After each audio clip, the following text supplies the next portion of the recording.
Good evening, ladies and gentlemen. Welcome to all of you.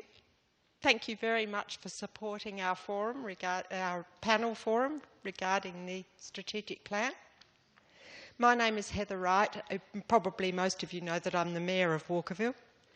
There are some people I'd like to acknowledge. We have Rebecca Sharkey here, who is representing Rachel Sanderson, the member for Adelaide. Thank you for coming, Rebecca.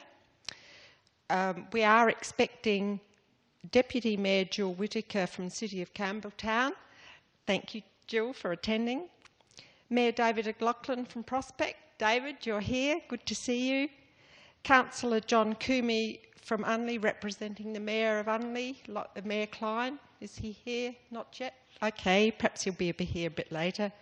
And Justin Commons, City of Prospect, representing CEO Mark Goldstone. We have expecting Mayor Kirsten Alexander from the City of Charles Sturt, Mayor John Traynor from the City of West Torrens, both of whom are mayors of the inner rim councils. We have elected members from Walkerville, and I'd ask you to stand up if you're here so that our community can actually identify you. Councillor Sinead Bernardi, our newest councillor. Councillor Gianni Bussato, Councillor Carolyn Wigg, Councillor James Williams. James is currently the Deputy Mayor. We have a Councillor Paul Wilkins. I think I've got everybody. I hope I haven't left anyone out. I'd also like to tell you that Councillors Rex Adams and Tony Reid have sent apologies, and I'd also like to introduce to you our... Sorry? I'd also like to introduce you to our CEO, Kiki Magro. I must say that I am very pleased to be a mayor of a council area where so many people are interested in telling the council what they think and feel and what they want for the community. That input is invaluable. And I thank all of you, especially the people who have attended the previous forums, for your efforts and your input. It's much appreciated. And now I'm going to hand you over to Nick Nolan, our PR person, who will explain further. Thanks, Heather. And James, Councillor Williams, are we any closer to an arrival? Or? So if James walks out the door, he's expecting a baby, so he might have to go. So we offer his apologies on his behalf. Ladies and gentlemen, the past 4 months has been the wildest ride. It has been an amazing experience for me to be involved in Walkerville Council. First of all, for the fabulous people who I've been working with on this project, getting engagement from the community on some very important things for the future of the town. But one of the most important things I feel is that the town has got a great sense of community, and the indications of engagement and the passion that a lot of the citizens of Walkerville have shown for this engagement process have really awakened pretty much a sleeping giant in terms of what Walkerville stands for and the unity that Walkerville has. So without any more ado, I'd like to open this forum before we meet the panel with a brief video of a summary of the 3 forums we've had, and then some reaction to your reaction from the councillors. So we'll take a look at that, and then we'll get underway with the panel. And thank you very much for coming this evening.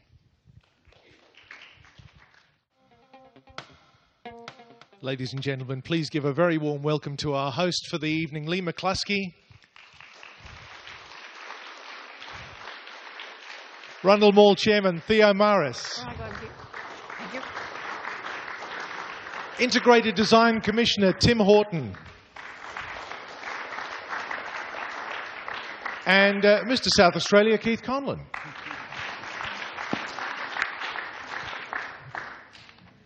Ladies and gentlemen, thank you for joining us for this discussion tonight.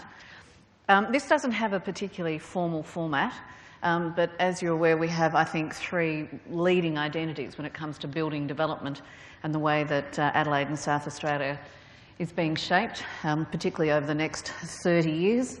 And obviously at the end of this discussion, we'll allow some time for some Q&A from the floor. I've put my hand up. I'm a resident or a ratepayer of Walkerville, and I am passionately interested / concerned about the development and the shape of what I think is a really fabulous area. But I also show my hand in that I think it has, at this point, unripe potential. So I'm I have a foot in two camps, as it were. Firstly, can I ask of our panel, and Theo Maris is the chair of the Rundle Mall Authority and well-known property developer. I mean, Theo, all of the issues around developments and the problems and the ideas, none of this is new. And I know, going through the feedback, as I did, I sensed from a lot of Walkerville residents a sort of sense of frustration. What was your reaction to what you've seen and heard? Well, change always is about different ideas. People express themselves. God forbid you should come to my house on a Sunday when the family's there. Everybody disagrees. But at the end of the day, common sense prevails. And my view is that there's been a lot of consultation, there's been a lot of good ideas. And I think it's time that Council actually stepped up, took over, showed the leadership and got on with the job. And I have my own ideas, but I just want to tell everybody that I actually lived in Walkerville from November 1952 at Warwick Street, Walkerville, where that ugly building is now. It used to be my grandfather's farmland. Oh, wow. And we had another house at number 62. I went to Walkerville Primary, and I'm back as a ratepayer after 30 years. So I know every shop, every little nook and cranny along the street that we're talking about, and I remember it as a little boy. So my impression of what should be here goes back to then, and for God's sake, don't knock anything down because it'll be a travesty. But get on with the job. Exactly. Keith, Mr. South Australia, I do defer. And you've travelled a lot around South Australia and spent a lot of time with postcards looking around Adelaide. What's your feeling about the character of Walkerville? Oh, it wins, and it is one of the great things that came through the consultations was that you do love Walkerville, but then you want to get on with things, and that just came out again in the video, didn't it? That really we sort of tend to know about the problems of our own place, but you're living in one of the great villages within a great city.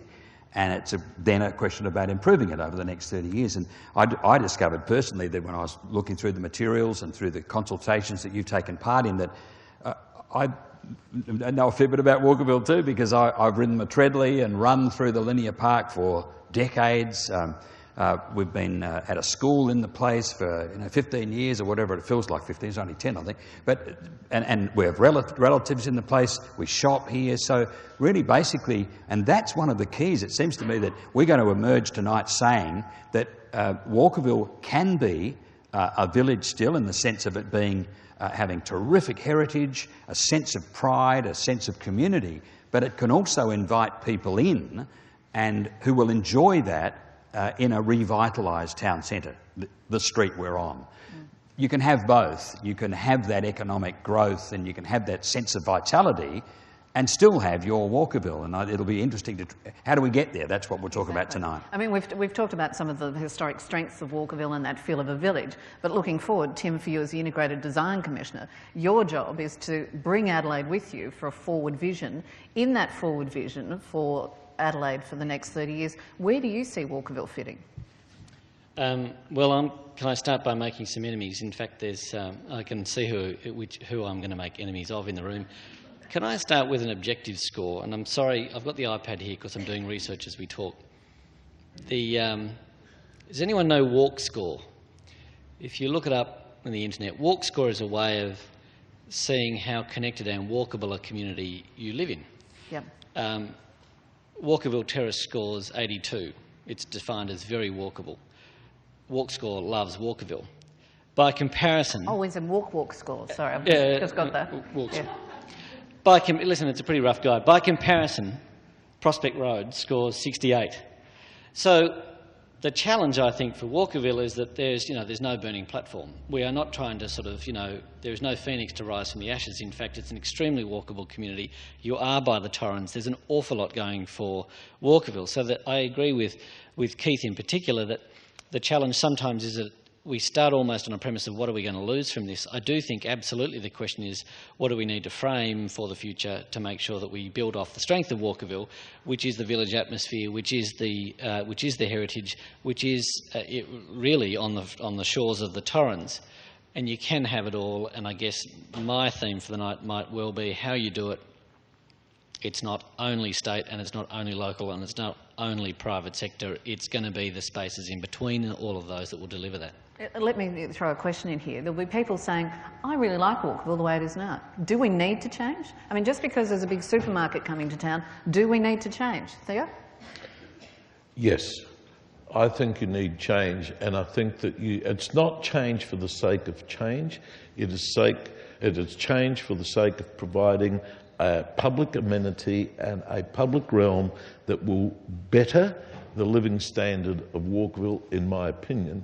It's not about creating development, it's not about economic drives, it's not about anything like that. It's about creating that public realm, the public space where everybody can go about doing their business, meeting people, having a relationship in their own little area. But there are a lot of people saying, look, that's what makes Walkerville unique. The fact that it is the way it is, and we don't want to be a Prospect Road, and we don't want to be a King William Road. We're happy with the way we are. Is that not a valid opinion? Do we have to change? This is a Sunday family argument. You just cannot please everybody. Yeah. And there are people who have fixed views about things, and I have fixed views about things, and I respect everybody's opinion. However, if you do not change, you'll lose the opportunity and it'll die. And if that's the last thing you don't want to have a hole in the ground. You don't want to have a lack of services. You don't want a situation where you take away from these people the opportunity of walking down to the local grocery store, buying their bags of oranges and whatever it is that they want to buy. That is taking away from the community. And it doesn't matter what you do in life. We all live in a community. Yeah, I'd like to add that you can't keep your heritage buildings if you don't have vitality. Heritage buildings with nothing in them die. Councils can't sustain them. State government won't give you a grant for an empty house or an empty shop.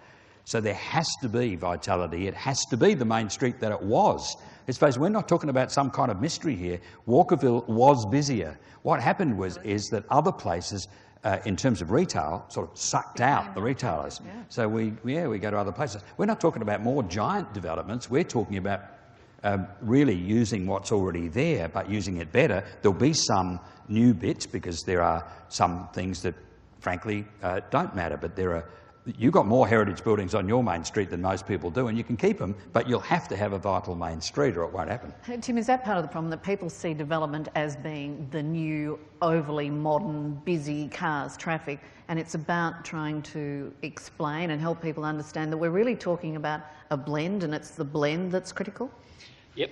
I also want to say there's a lot of bad development out there too. Yeah. So it's not the modern and the contemporary that's necessarily the problem. It's just the quality of it. So there's a lot of bad stuff out there. Perhaps without, how do I make this sound not like a spruik? So one thing we are doing is trying to institute a whole new process, which is around design review. As a project emerges still within its sketch form, while it still lines on paper, we think that's the point at which you sort of assist things. You assist the community to understand what's coming. You assist a developer or an architect to understand how to do it better. Rather than wait for a statutory process, which happens on the whole too late, when in fact it's yes or no, it's do I like it or don't I like it. So I think we can handle quality because there's a new kid in town which is kind of shepherding design from the point of the pen to the point of completion. But I think secondly also, you don't have to look very far to see really good examples of revitalised heritage and contemporary work that breathes new life into those buildings, that creates even stronger sense of place than was there. So I think it's not, I mean, is it change? I think that's the question I'm asking myself. Or is it really just a better form of what we have? So it is Walkerville. I just love that play on words. It is a it's a Walkerville. I've got it now. Yeah, sorry. Good. I'm sure everyone else has arrived that long time before I have. But, you know, I think it is also about, you look at those places around the world that nail their colours to the mast in relation to the brand. So the brand Walkerville, and I thought that was really interesting, that came out of the discussions that Walkerville's had. The brand for Walkerville is village, but not village. It's not village hokey. It's not village Stone Age. It's kind of village is the important thing. Now let's talk about what makes a village. I was going to say, is that, you know, in some ways, while we've talked, and there have been all sorts of some weird, some wonderful ideas put forward about how this might look, and I'm really fascinated by the home business industry thing, because I didn't get that, quite frankly, but I'm sure there was a good rationale for it.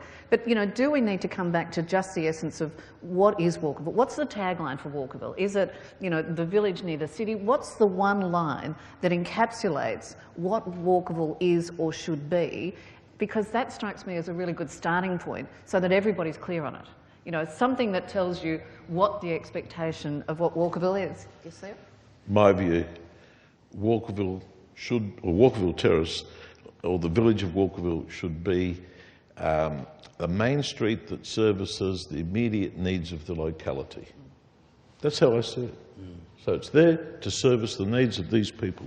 But do we call it, you know, the village by the city? You know, something that says... So then if you're talking about your development sort of arching overview, you know that you still want to have that village feel. And the village feel is not simply about the architecture, but also about the people. We can't kid ourselves, though, because Walkerville is, of course, not just about the few hundred houses around Walkerville Terrace. I mean, how many of you don't live near Walkerville Terrace? Presumably quite a lot of you. Who doesn't live near Walkerville Terrace? See, so including councillors, but you live in different and vital parts of Walkerville. So I think while we're focusing on the village, and it will be a very important part of the future, I thought some of the other things that came out, like some of the really terrific things that came out about the Torrens Linear Park, Absolutely. for instance. We might get to that later. We'll talk to that in a minute. Yeah, we'll come to the environment stuff and so on. So we shouldn't damn ourselves into selling off, or well, you're not going to sell it off, but ignoring the important other bits of Walkerville. But Tim, is it also important that that any area or community area needs a physical and visible heart? And I think for many of us, still emotionally, for me at least, that heart is Walkerville Terrace. And over the years, it has sort of looked a bit like a daggy auntie. It's looked, and as people have moved out, and you sort of go, oh. And quite frankly, and that was me going to Norwood or me going to North Adelaide, and you really want Auntie to look a bit sprucer, but she doesn't quite know where to put her lippy, There's some classic... Yeah, so some classic principles that you apply. So gateways are important. Yeah. So, how do you know when you're in? And so I think if I can give an enormous credit to Council for supporting the SA Water station, for example, I think they are really important examples of sort of, again, nailing those colours to the mast, what do you stand for, but also providing gateways into Walkerville Terrace. I do think Walkerville Terrace is very much the heart, but I do think connecting Walkerville Terrace to Linear Park in a long-term strategy is going to be really important. So, I think the thing that will be special about Walkerville into the future, and let me come back to why I'm making such a sweeping statement, is that I think it will be a village by the Torrens, unlike if you look at the 30-year plan, if you look at what Walkerville is not tackling, like other councils, it is both a blessing and an absolute scourge, let me tell you why, is population growth. So, in fact, Walkerville is not dealing with the issue of new population in the same way that West Torrens or Charles Sturt is. So that means that Walkerville Council has the particular challenge of dealing not with an expanding rate base, it's got to do, if you like, more with less effectively into the future.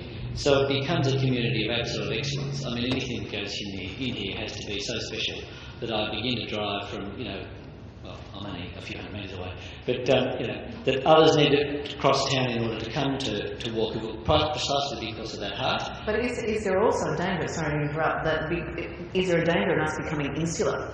there isn't the turnover of property, there isn't the new people and younger families necessarily coming in with different expectations. We go, well, no, this is ours and this is how we like it. Not yet, but demographics are interesting, and demographics are destiny. So perhaps not yet, but part of pinning the colours to the mast is not what happens tomorrow or next week or next year, but in 15 to 20 years, I do think that there'll be a radical shift in Walkerville, for example, in home ownership and expectation. And so it's the stuff, that the brand that you set now for those long-term strategies that say we need to recognise there does need to be a mix here now, because that's beginning to mediate that shift so that it's not sort of fall off a cliff. You're trying to say nicely that we're going to die. No, not at all, just that our needs change over time.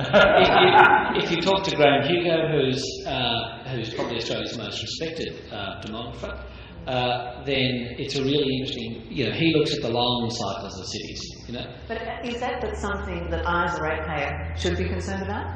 I mean, really, do I have to give a bugger about what's going to happen in 100 years' time? I mean... Yeah, or 20, yeah.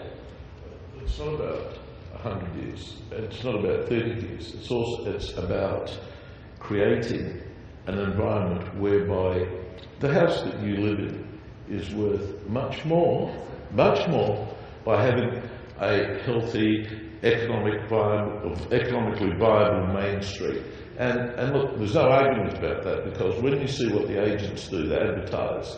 This house is near the Coffee Society of King William Road, or Unley Road, or Norwood Parade, and it goes on and on and on. And what I've noticed is that now that times are a bit hard to sell property, instead of actually photographing the house, they photograph King William Road, or Unley Road, or Norwood Road, and they're actually selling the house off the main street. So if you're really interested in the long term about the property values, you've got to have a main street to maintain those property values. As simple as that. One of the things I want to talk about, and came out very strongly in the plan, was the whole linear park area. And it's been fabulous to see it come to life. And I wonder, talking about the balance, for me, it's lovely, but it's still a bit sort of, not isolated, but it just feels a bit removed. It's a bit like the greeny pasture in the middle. Is that somewhere without sacrificing the beauty of it, that you could have the bloke with the coffee stand, you can buy a decent coffee and then you can move out onto Walkerville Terrace, and even if it's not a permanent structure, is it something that comes in a weekend? I feel a lot of people moving, but I don't feel a lot of life. See it? Yeah, well look, we have this problem that we seem to have an attitude about having any public facility on public land, especially the parklands along the river. We don't allow private enterprise to take any part in it to provide services that are required, like the ice cream, the coffee, I don't know, fairy floss if you want to lose your teeth and whatever else you have. It's selective, and we've got kiosks at parklands. Where? Well, okay, how long is it going to take? Ryle Park. One. Bonython Park. One. Hang on, that's two. Elder Park. One in the east and one in the west. We've got a lot of facilities.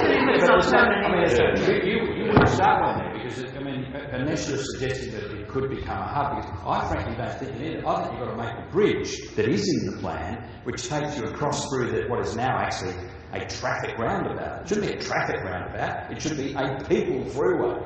You've got to, the people should have priority, and you can do that by design, and there's some nice ideas out there already. And one thing that really came through was your passion for the Torrens Linear Park, and congratulations to the Council for the improvements they've already made. It's much better in the last 5 years than it was 5 years before. And I think you got the message, councillors, didn't you? Keep up the good work, keep doing it. And it was terrific that one of our councillors is a tree planter, and we all enjoy the work of the volunteers. But it seems to me the Torrens Linear Park, the Torrens Linear Park, with the potential of dragging people from literally 20 kilometres away. And that's exactly what I was about to throw to Tim. You've got to get them up off the Yeah, but and Tim, if you talk about the increase of density in inner Adelaide, and and the using green space well, what a wonderful facility to get out of the 4 squares and actually bring them down the linear park and actually make Walkerville accessible. It's a great opportunity. And so it comes back to this question: is Walkerville insular? And and to itself, or is it part of a bigger system? The linear park and the Torrens, for me, is the way that it connects more broadly. It connects because in the next 30 years we'll have, who knows, 30,000 more people in the CBD. So in fact you do become the thing of a Sunday afternoon to decide to walk down through the cultural precinct to the Torrens and along via a sculpture walk. You do pick up an ice cream from a little kiosk, gorgeous little kiosk that opens like a little flower and closes again at night, and you make your way into Walkerville, and that's your sort of, if you like, your R&R. Then head back in the city because you're an overnight as well. So it's how Walkerville sees itself linked to and servicing all those other centres. We're going to want to be getting out of some of those, get out of the apartment, take the kids for a walk before we all go mad, and it's Walkerville you might come to. Just like Linear Park is part of a 58-kilometre long journey from the hills down to here. So if we begin to map where those facilities are, we find in fact they're pretty few and far between. So what's the opportunity for Walkerville to be the drop-in point? It's kind of midway. Why don't you make the first journey down, stop, complete the journey? Can I some more kiosks for it? National Wine Centre. Pretend card kiosk. It is. Hey, you've been to the cafe there. Remember the last time you offered to take me for a coffee at any of these coffee shops? Oh, that's different. Listen, on your own time. Now, I want to ask a couple of questions that are potentially controversial. I've gone through all of the consultation process. It's obviously gone over a long time. There has been cost involved with the consultation process. At what point is there too much? At what point can you set out to design a thoroughbred and by consultation come up with a patchwork elephant? I think that everybody in this room is intelligent, passionate, and very interested in their area. The issues have been raised. The response to the issues is where the council will show leadership and overcome the problems that have come to the surface. Time has come to stop talking, get on with it. Because I think you will find that we could sit here for we could sit here for another year and we could talk about this. But at the end of the day, I don't think anything new is going to come out. We've had a lot of talk, we've had a lot of experience. You've seen the rest of the world develop around you. There comes a point in time where if you want to walk the Great Wall of China, you've got to take that first step. Now's the time to take that first step. And with all due respect to the council members here, and it's not just with Walkerville Council, but I think with local government in general, is there a point where we as ratepayers go, look, you've been elected to do the job, make the decision, make a tough call. It's not about, morning teas and opening, fates.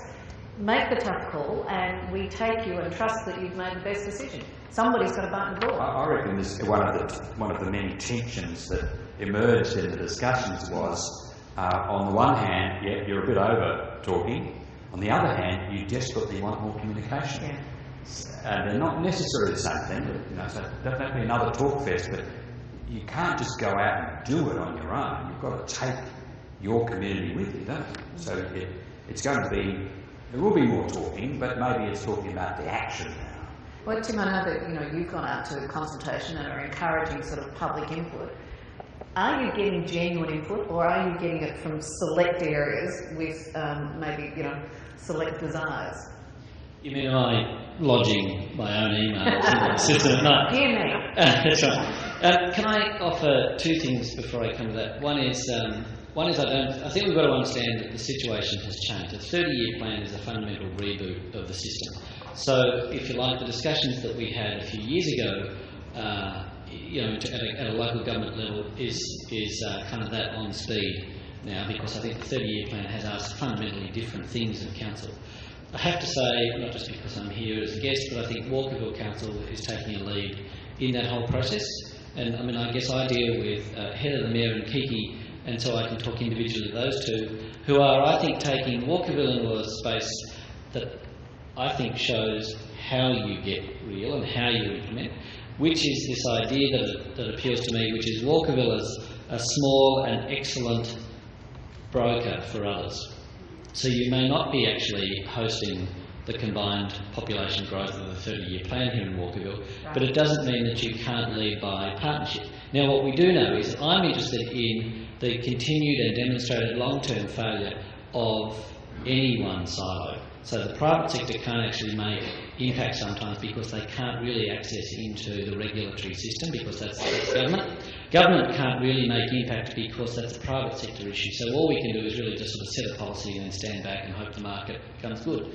For me, I think traction and I think making a step along that Great Wall of China is the space in between through the partnership. So I don't mean to sort of sound trite with that. What I do mean is that the future of Linear Park is actually somewhere between the 14 councils that live along its length and state government. And a perfect opportunity for Walkerville to lead that and own it, quite frankly. And in terms of riding up and down it, Walkerville is doing a leadership job. Your improvements are classy, helpful, friendly to young and old. That's a good example of it. I must say, from a PR point of view, I'd be owning it. I'd be making that, literally our Linear Park, and driving everybody our way. So I think for me, I've forgotten your original question. It was good. No. Let me come back to Theo. It was really interesting and a recurring theme with some of the councillors, I think, expressing some surprise and frustration. Look, people seem to think we have more power than we have. And one of the councillors saying, look, we don't have the power to sort of say what the development should be. And while council or councillors individually may not have the legislative or statutory power, surely, and in your dealings as a businessman and a developer, if a councillor came to you and said, Theo, this is what we'd really like to have here, and explained to you about the benefits of being in Walkerville, would that have some pull? Yes, absolutely. And in fact, let's have a look at what's happened in other areas. Morwood has had an economic development board and it's had an economic development officer for the reshaping of the Parade McGill Road, and let me tell you, for what they wanted to do, they have achieved a lot. The same has happened out at Unley. I've chaired the Economic Development Board for 10 years. I've got to say that things are always cyclical. We've lost a bit of space at the moment on Killeen Road, and for the first time for a long time, we're just starting to get vacancy now, and that is very concerning. What does that mean? It means that things have changed. It means that we need to go out and we need to bring in the type of tenants that need to be there to service the needs of the immediate locality, which is what's required here. But does that mean there's an opportunity? Because a lot of people say, look, King William Road is now so popular, it's so expensive. Is that where savvy people say, hey, what about, Walkerville? Great opportunity. That is the opportunity. The opportunity is to make the change, and I think the council at the moment is struggling in that space. I think there's some fantastic opportunities here at Walkerville, and there is one thing that I'd like to point out, that when I have a look around at our audience here tonight, we are all very, very mature. And the point, well, there's a point about that. They're not mature. No, but there is a point about that I'd like to just highlight, and that is this. And that's a very good situation, because I guarantee there will be change, continuous change in the next 10 to 15 years. Younger families are going to come in, and it's no different to anywhere else, and this has been going on in every suburb for as long as humanity's been building villages and suburbs and so forth. So get ready, now's the time to make it. Can I ask a question about this the gap between the privately owned buildings? I asked Theo earlier, is there any one major landlord? Because that can either help you a lot or possibly make it really awful for you. But the good news is it isn't. There are small landholders who hold the shop or the gap. Now, how do you, with the experience of other places, how do you get those individuals to see the vision and maybe start working together? Is it Main Street Traders Association? Is it Rundle Mall Authority or something else? What is it? Certainly not the Rundle Mall Authority. That's got its own headaches at the moment. But I think the public space, to me, will become what welds the Main Street together. As soon as the public space is put on the ground, the individual landlords will do one of two things. They'll either upgrade or they'll sell. So I think everybody wants to be on a winner. So if you get a feel that, there's some more traffic, and I mean foot traffic or car traffic or whatever it is, all of a sudden there's been a breath of life, hey, who doesn't want to be there? Look, you don't have to go very far. Just drive out to Prospect Road. Be careful you don't get shot on the way, but just as a side, and being serious for 1 minute, Prospect has just done up a very small strip of Prospect Road, and immediately the landlords and the tenants actually fixed up half a dozen buildings, and all of a sudden it looks different. It's felt different too. It does. And new tenants are coming in, and it's starting to revitalise. That is what's going to happen here. Can I say, what's interesting about Prospect is youngest demographic, highest disposable income.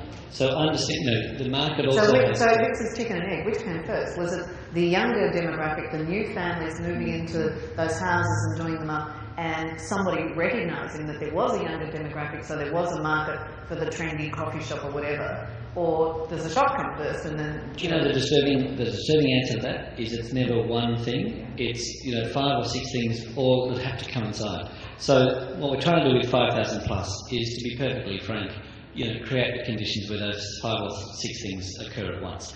Walkerville Council happens to be sort of pulling its weight far, far, far beyond its size or scale in that regard. But I think what you do need to do is create the broad front and then try to see, how you can progress everything simultaneously. I think for Walkerville and for Walkerville Terrace in particular, the challenge will be how the opportunity there is to attract from Clemzig and from Holden Hill, and if this becomes the destination of choice, through here as well as through here. They're not just going through here, this becomes a destination, not a thoroughfare.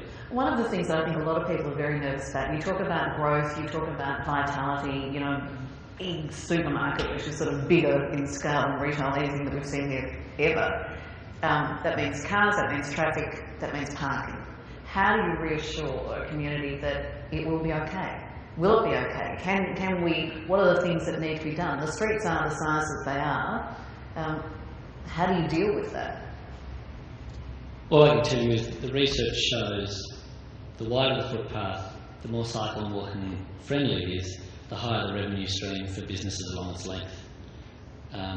That's not an argument for one type of business, but it is an argument for how the public domain interfaces with business. And I think, if I can pick up a point, I think sometimes we put too much status on the statutory. And I think, therefore, because someone's responsible for it, then kind of, that's it, and we're not. If I can pick up on Councillor Tony Reid's point, which is kind of, there's only so much we can do. I think if you look at Fremantle is interesting, because there's a whole lot of influence that council doesn't have. This is in WA, of course. There's some really interesting documents that they did around, sort of, if you like, the aspirational prospectus around how retail might work within certain parts of Fremantle. Yeah. And what it just sort of sits out there, and what it says is that we are in this case, we are Walkerville, and this is the sort of retail model that we're after, and this is the sort of experience that we're after. And it's picked up by these guys who are branding it and defining it. And it ain't a statutory thing. Yeah. It's not whether I can or can't. But it's a clear vision. This is a prospectus. It's out, which is why I liked the brand which came out of the Walkerville stuff. Because I think, go through a discussion around what is the brand, and you've had a really interesting discussion around that. And then start to create some documents which don't see them as statutory documents, see them as prospectuses. Are we scared to make the break that apparently Danish cities have made, Melbourne strips have made, where we actually take the plunge and say, you can walk from your car? We do it in other places, but we're a bit scared here, aren't we? And I know I feel a sort of horror about the idea that suddenly you build 2-storey car parks. You're not going to, mercifully, that's never been mentioned. But there's a bit of a kind of car-led mentality, isn't there, wherever you hear it? Oh, well, we need more car spaces. I'm going to feel in one of these years we're going to say, hang on a second, they don't worry about that in other places. They park their cars and they don't mind walking in. It'll mean maybe some more parking on your main thoroughfares. Smith Street, for instance, will get more traffic because, it's crazy now at school time, but on the weekends maybe we'll get some more traffic. But it's wide enough to maybe handle it and have cars parking along it and around the other side of Walkerville Oval. There's actually quite a lot of space there that isn't going to hurt the residents. And I've got a feeling we're not going to mind walking in when the buzz happens. Absolutely, and I just wonder whether, in talking about that clear brand and vision, or that tagline of what Walkerville is, whether that will reassure people that all of this development isn't the thin end of the wedge. That once they get in there and they start developing and they start sprucing it up, you know, we're going to have 3- and 4-storey office blocks in the middle of Walkerville and we'll lose everything. Is that what we're looking for, that reassurance there? Yes.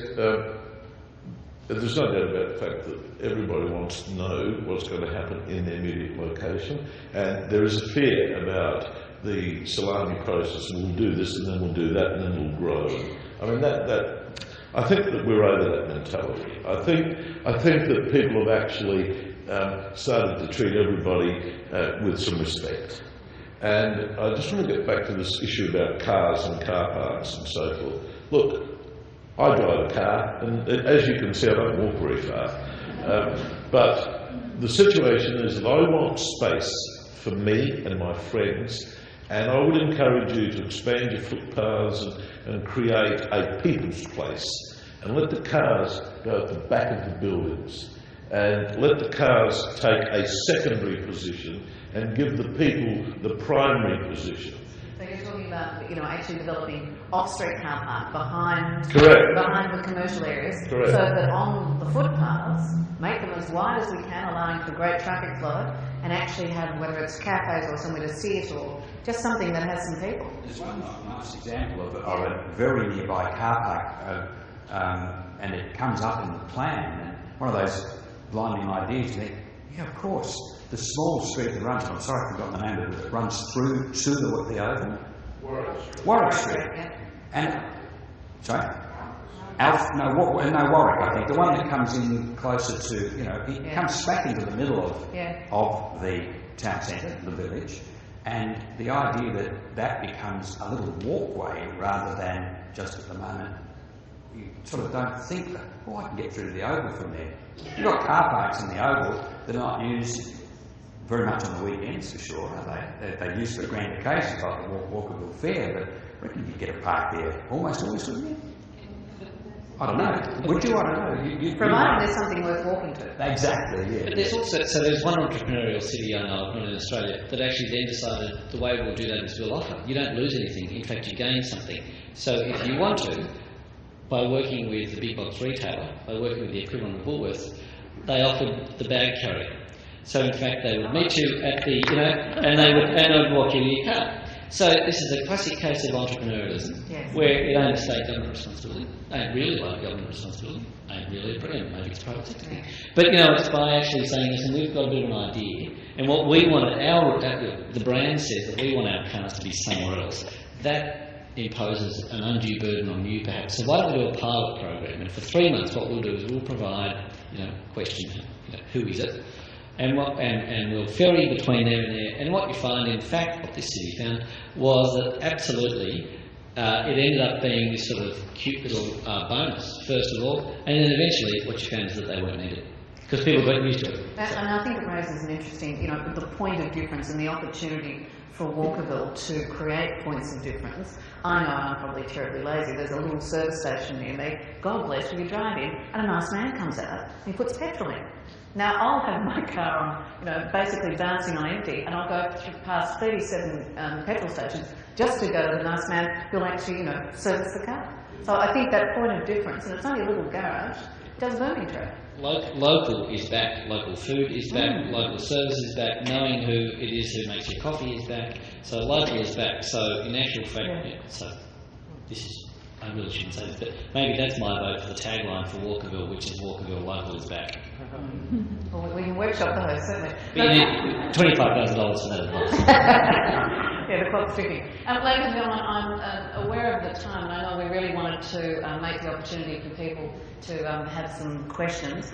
Tragically, I can talk under wet cement, and my esteemed colleagues here also love a chat, so I'm just cautious of us not hogging the conversation. So before we get to some questions, just at this juncture, can I ask you, Theo, the one blinding piece of advice you would have as we sit within the sort of council area? What's your one blinding piece of advice for the council? I think the council has done a great job in leading the community through the debate. I think that there's been a tremendous amount of work done. I think there's been great participation.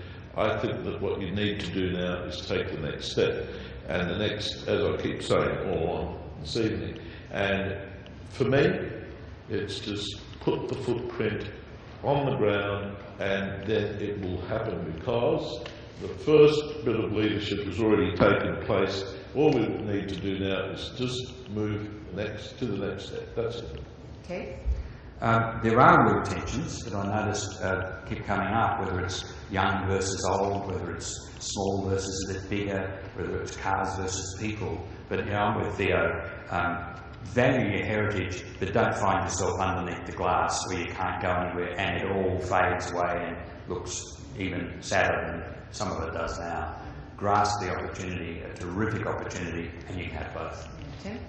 I risk being academic and abstract, but if I can encourage council to continue doing what they've already A, identified and B, doing, which is to see Walkerville Council as the expert partner with others. So, you know, never do something on your own because you're only limited by your own resources. So what I really like about Walkerville is what they're already doing. If I can encourage them, and obviously all the partners out there who need to be a part of this, is, you know, Linear Park and the Torrens will involve partnership. Walkerville Terrace will involve partnership. Developing along, you know, Park Terrace as it continues will involve partnership. And I guess if I can just steal a quick moment to say, I guess the undertaking from my side is that I don't think Walkerville Council needs help, but they are getting help, assistance and partnership from us and from state government because they're just so open to it. So ladies and gentlemen, any questions from the floor? I think we've got a roving microphone around. Any question? Yeah, Nick's roving microphone. Gentlemen, my wife and I have been residents here in Walkerville, or more particularly Medindi, for about 43 years. And I come down to the terrace on average about 3 times a day, and Keith in particular has touched on the subject of traffic. I do commend the council for what they've done with these meetings, but occasionally council does make, I think, mistakes. And it's a mistake which I think could be rectified fairly quickly and fairly easily, and that is to remove the street trees in the gutter of Walkerville Terrace. They are extremely unfriendly for business and for customers. They're dangerous, and Walkerville Terrace does have a lot of people who call in, go very briefly to the post office or to a couple of the shops. And I'd really love to see those trees removed. They're erratic. We have trees on the footpath in Walkerville Terrace. Why they've planted them in the gutter, I just don't know. Thank you. I'm not sure that any of us here can give you an answer to that, but certainly appreciate the comment. I've got a solution. Widen the footpath, because that way they won't be in the gutter, they'll be in the footpath. There you go. It's a bit of alternative thinking.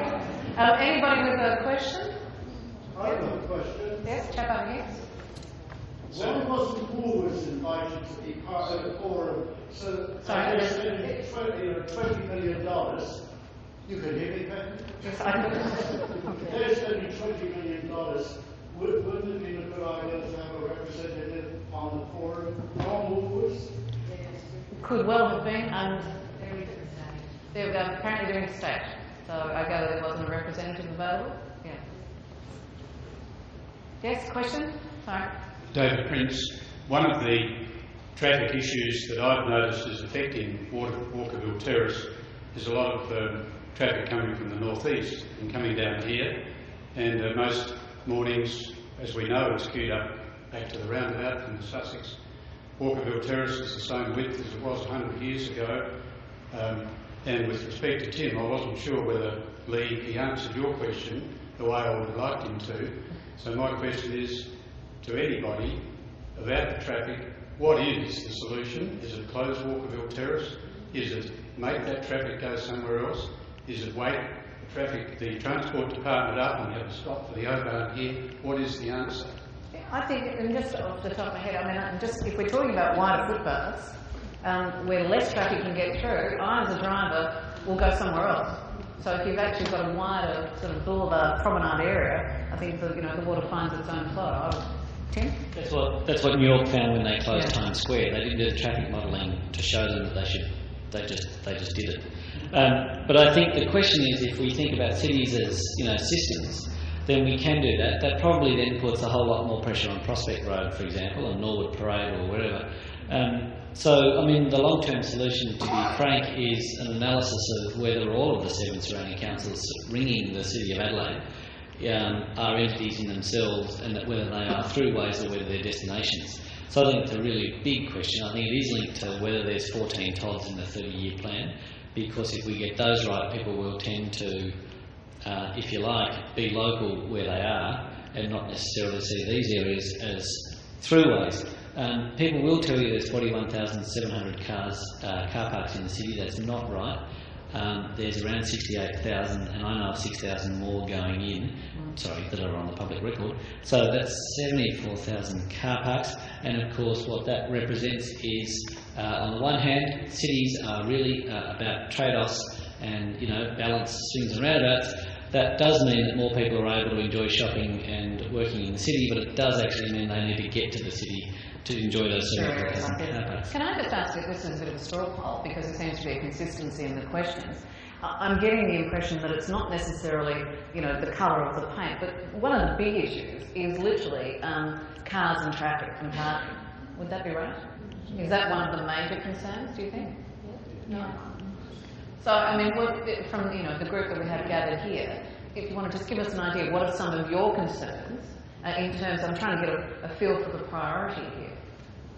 I'm sorry, I saw this lady saying it wasn't traffic. What would you say? Sorry. No?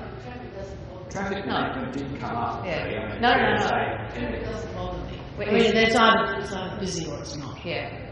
And in the consultation, traffic management came right up high. So the people that you asked told you that they want the traffic managed. I'm not quite sure how, but they definitely want it their way. Yeah, sorry, yes. I must admit I haven't looked at many of the plans. Are Woolworths going to have an underground car park? Yes. So will it work that you'll get in and out of that car park via Walkerville Terrace? That could cause a problem. Well, that's certainly something that will obviously need to be considered with the traffic. I mean, it's interesting, it's 200 car parks? So clearly it's not designed simply necessarily, I would imagine, for Woolworths clientele, but I would have thought that part of their planning is, how to appease the locals and obviously allow more general parking. My concern is not the number of vehicles coming down Walkerville Terrace, but the ability, or rather the creation of a bottleneck at Stephen Terrace. Years ago, we used to have an alternate outlet heading down to Stephen Terrace.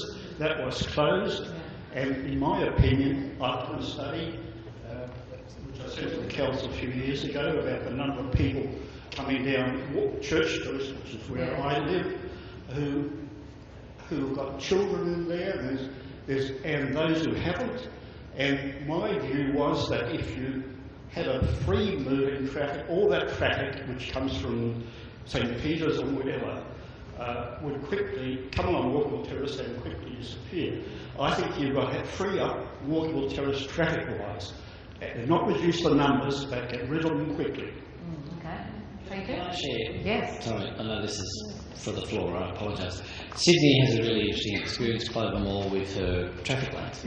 College Street had 43 cars parked on there. They took out those 43 car parks to much chagrin, and now 1,300 cyclists every morning travel in and every afternoon travel out.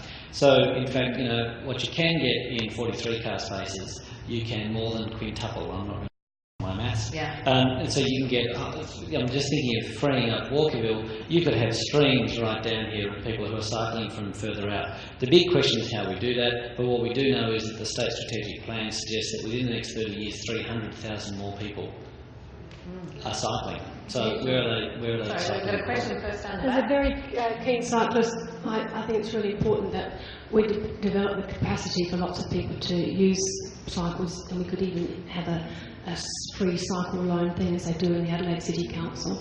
And personally, I love to sit in a cafe and drink coffee, but the thing that deters me often is actual traffic of cars coming and going, taking off with the exhaust fumes and noise.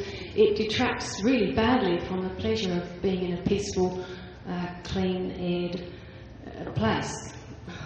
I think we should do all in our power to actually put driving off and encourage lots and lots of walking and cycling. The question is how, I suppose, yeah. Which is a question for the council and their traffic management in terms of conduct. Sorry, there was a question up here. Sorry, this side.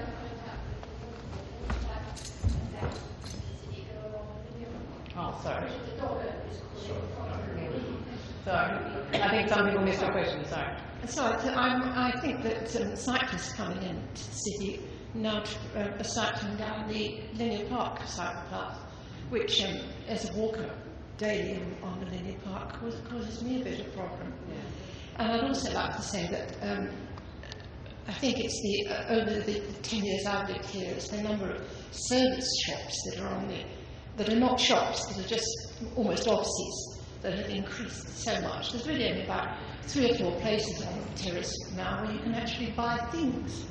And, but I wonder whether that's because the retail... That is a big problem. Yeah, but I wonder if that's because the retail environment has died, so if I could get relatively cheap office space, and CEO, you've got some space, you know...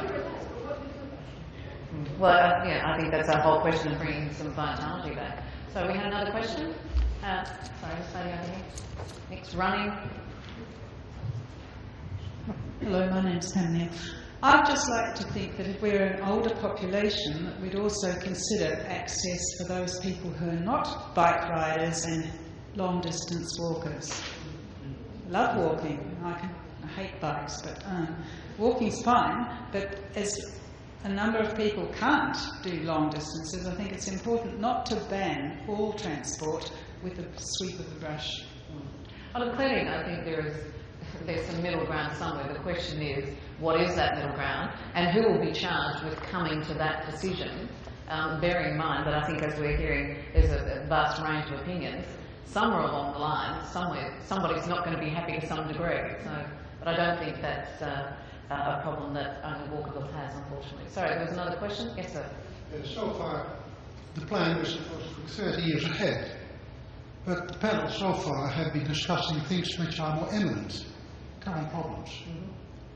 What I believe is the overriding problem Walkerville has got is it's elitism. We talked about young people coming in. They must be very well heeled if they can move into those properties which we have today. And the 30-year plan doesn't look ahead how we can get affordable housing for the young family to enjoy all the open spaces we're supposed to have in the school. That problem has not been addressed.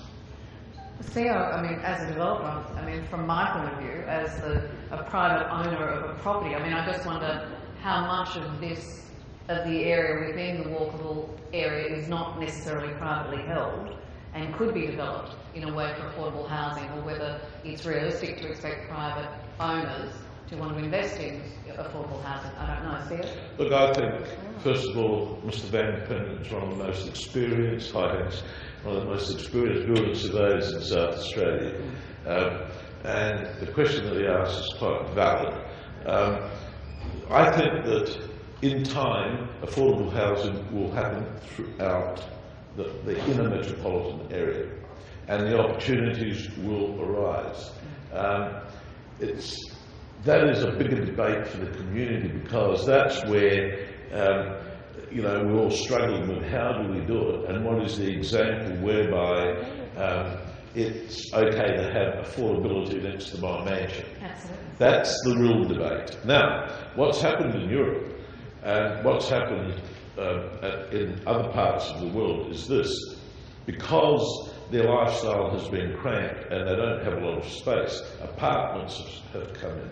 Initially, what happens is younger people move into the apartments, but then all of a sudden that trend changes and older people move in, because it's the older people that actually want to be in amongst the activity, the security, and be part of the community atmosphere. Now, it won't be long before we start having this debate in Walkerville. And in fact, I think it's already happened, or starting to happen, with what's happening on that TV station site next to the river, and what will happen next door to that. So it will happen, and there's nothing sure about that. Absolutely. Another question? We're probably coming to almost to the end of our questions, I think. Another question? Sorry, we have one down here. And one here, coming in a front. Yes. I'm Dick Baker here from Adelaide, Walkerville, sorry. What are you going to do about the tiny little shopping centre that Virtue has got us behind towards the rest of Walkerville? Are you going to sort of just about magic turn it around? Because that is sort of blocking everything else. Sorry, and this is the shopping centre? Yeah, the bottom corner of Smith Street and Walkerville Terrace. Oh, yeah. RGA store, the baker. I don't know. I don't know where that sits in the plan. I would imagine the RGA store would be feeling a little nervous about the involvement. But you would be sorry if Woolworths got no. Yeah. Sorry. Okay. Yeah, thank you. It's a question I can't answer quite frankly. And can I just say, I don't know the site I'm looking at here, and all I can say is if we're happy to rethink car parking, I can give you some opportunities for that, which is both green space and reactivating that corner. But again, welcome to the trade-off, which is, you know, at the moment it's sort of facing the wrong direction because the cars are in the front. That's right. And so if we can rethink that, we can have a discussion about how you get green space and sort of some activity. One of the things, sorry to interrupt, and one of the things why we talk about there's some sort of blue sky options, there's some really interesting options, and one of the other things from the feedback that I got through is, look, this is all very well and we talk, but who's going to pay for it? You know, what's it going to cost? And is there a need for the council to identify 6 key priorities and potentially cost those? You know, where do we sit on how important is the cost? Should we not let our vision be constrained by the cost? I mean, I think that's also an interesting conundrum. Forgive me, I don't talk about other places because I think they do it better, but it's just sort of useful to distance yourself. And I was talking to the CEO of the City of Sydney the other day, and they've done an incredible plan which says, what if we rethink the way you ask developers to do their own energy generation? So let's move from individual buildings who all have to look after themselves to what if we thought about it as the whole of the city? And you know, they were told they were mad because what they have to do is they have to get everybody in the city to agree to plug into some sort of thing. It was kind of, it was socialising the...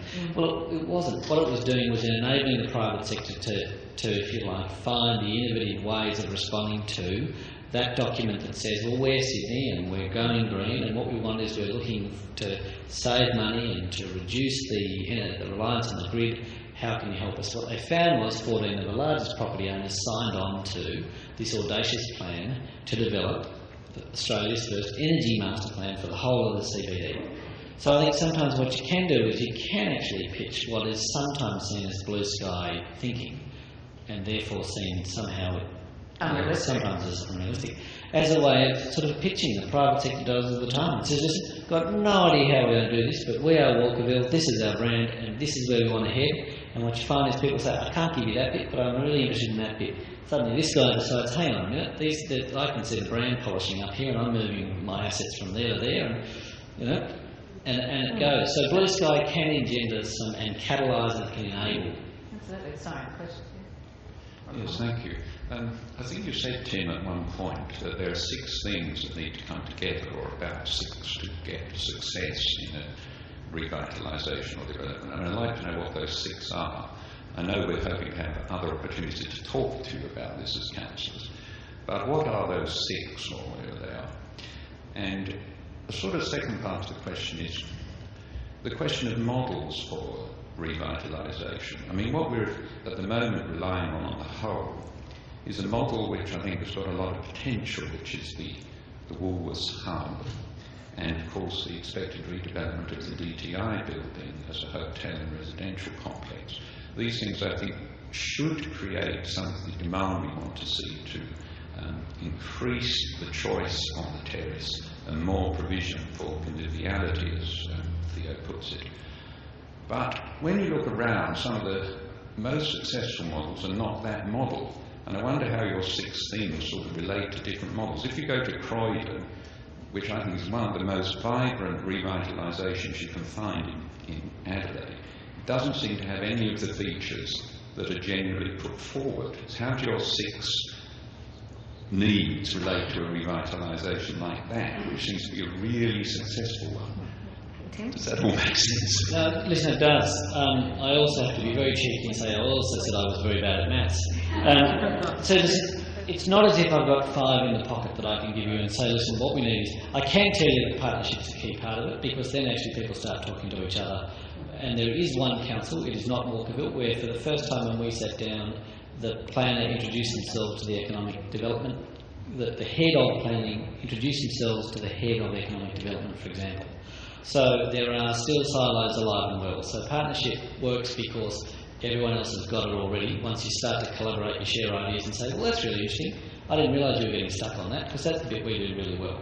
So the idea, if you'll forgive me, of a number of things that need to happen simultaneously is that it doesn't happen for someone to drop from the sky and say, you know what, I've got a plan, because that doesn't... So someone who has a great title like Commissioner can't sit down with a pen and say, you know what, I've got it all worked out.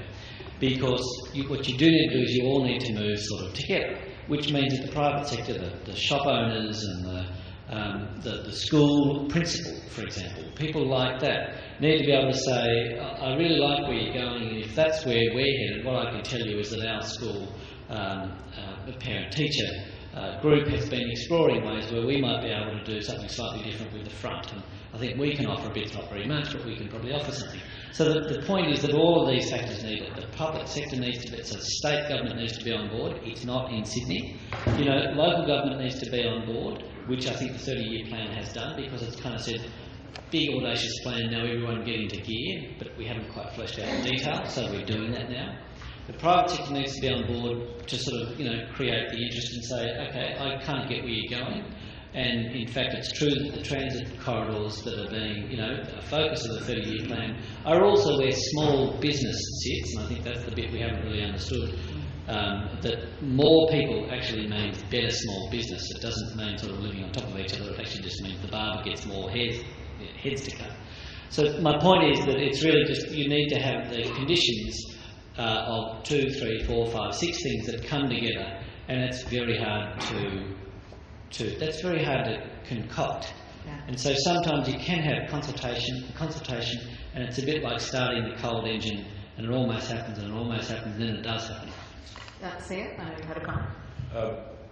I'd just like to, this will be my last statement that I'm going to make, but I would just like you to think about this for a minute. What is it that we've got at the moment? And in my view, it is this. We've got one multi-storey vacant building. We've got a hole in the ground that's been sitting there for a long time with a lot of uncertainty. We've got some vacant shops. We've got shops that are not shops, they're offices because the rent is low. We have a situation where at the moment the main street of Walkerville is just not healthy, and it is not producing what it should for you, for your well-being, and it's certainly not producing what it should be for your economic future. Now, let's just think about what can change that. It's no different to owning a cottage and you want to sell it. You paint it, you put a garden, you fix a picket fence, and you beautify it as much as you can, and all of a sudden that cottage is worth 30% more. And that's what will happen to your main street. The main street will give you service. The main street will increase in rental. Shops will come back into the area. The council will get much more in terms of rates every year. It will improve the amenity of the area, which in turn will add value to every house in the immediate vicinity. Now, what does that do? It does one thing: improvement for all. There is some things that I've heard and I've read and I understand about that there is concern about cars, traffic, what's going to happen. As we all said, please expand the footpaths, make them for people, sort of bring down the size of the roads, create car parking at the back of buildings, and if there's a little bit of pressure, so be it, because that is what you want to achieve. At the end of the day, you want to make this work for the betterment of your area. And I just look up at Dutton Terrace, and for me, I come down to the post office every second day. And it's a pleasure to come here. But there's only one coffee shop across the road that can go and get coffee. And there's really not much else. And I want to have the rest of the package.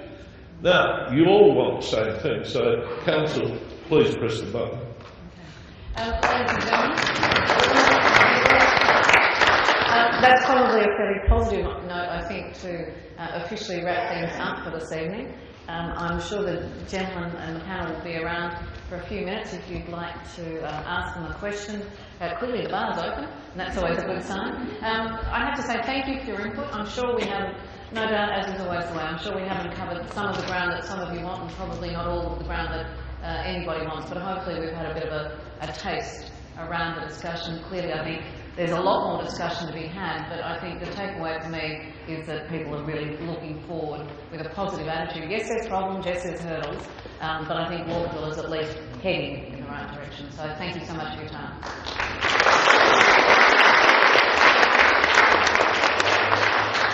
Well, it's never over until the Mayor speaks.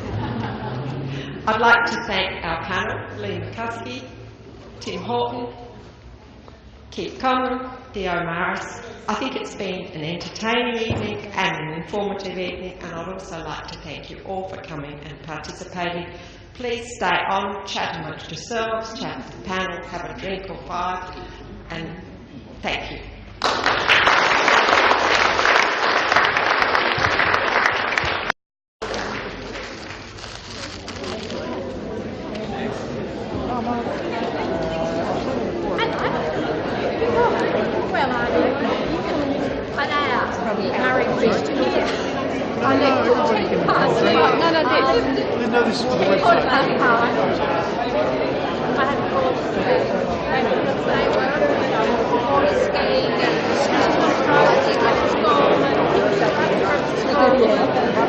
Yeah.